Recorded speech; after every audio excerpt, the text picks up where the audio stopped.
প্রশ্নমালা 2 একের দাগে short question. Theta যদি ধনাত্মক সূক্ষ্মকোণ হলে সেক থিটার মান হতে পারে না। সেক থিটার মান কোনটা হতে পারে না? আচ্ছা, প্রথমে আছে একের চেয়ে অধিক, তারপরেরটা আছে একের চেয়ে কম, তারপরেরটা একের সমান এবং ডিএরটা হচ্ছে 0। আমরা দেখলাম যে থিটা ধনাত্মক সূক্ষ্মকোণ হলে সেক থিটা মানে হচ্ছে অতিভুজ বাই ভূমি। তাহলে অতিভুজটা কী হয়? সবসময় বড় হয়, তাহলে একের চেয়ে বড় হয় সেক থিটা। তাহলে যেটা হবে একের চেয়ে কম হতে পারে না। এখানে বিয়ের উত্তরটা হবে একের চেয়ে কম হতে পারে না। সেক থিটা সবসময় গ্রেটার দ্যান 1 হয়, কারণ সেক থিটা মানে অতিভুজ বাই ভূমি। তাহলে অতিভুজটা ভূমির থেকে সবসময় বড় হয়, সেই জন্য সেক থিটা হচ্ছে গ্রেটার দ্যান 1। দুইটা থিটা একটি ধনাত্মক সূক্ষ্মকোণ হলে √3 sine theta minus cos theta সমান 0 সমীকরণে সমাধান হবে থিটা সমান কত? তাহলে এই রকম একটা সমীকরণ দেয়া আছে, সেখান থেকে থিটার মান বার করতে হবে।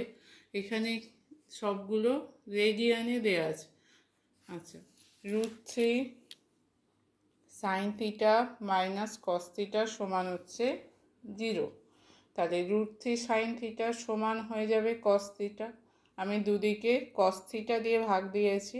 √3 sine theta by cos theta সমান cos theta by cos theta সমান হচ্ছে 1।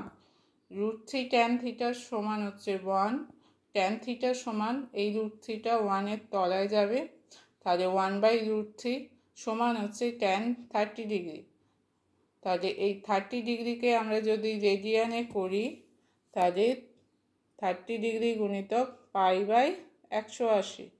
তাহলে এই 30 দিয়ে 180কে কাটলে হবে 6। তাহলে উত্তর কী হবে? π/6। এখানে সি এর অপশানটা হবে।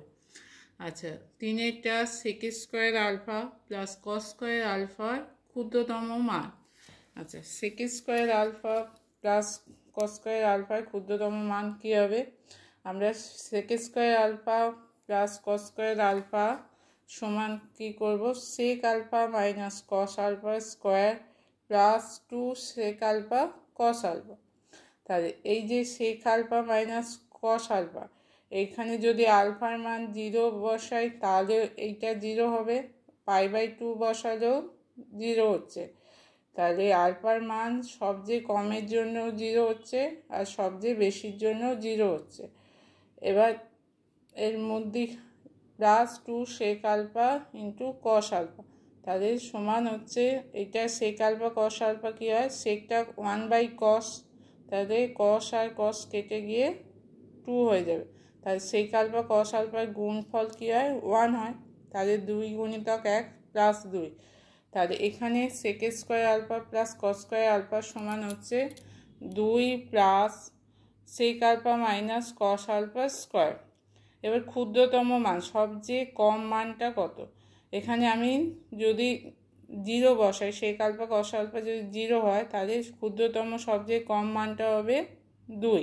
এবার যদি 0 না হয়, তার থেকে বেশি হয়, তাহলে সেক্ষেত্রে 2-এর বেশি হবে। তাহলে সবচেয়ে ক্ষুদ্রতম মান হচ্ছে 2। এইখানটা যদি 0 করে দিই, তাহলে সবচেয়ে ছোট মানটা হচ্ছে 2। আর যদি এখানটা 0 না হয় বা 1 বা 2 বা যাই অন্য কিছু নাম্বার হয়, সেটা সবসময় 2-এর বেশি হচ্ছে। তাহলে ক্ষুদ্রতম মান হচ্ছে এখানে 2। তাহলে এখানে কোন অপশানটা হচ্ছে? সি এরটা।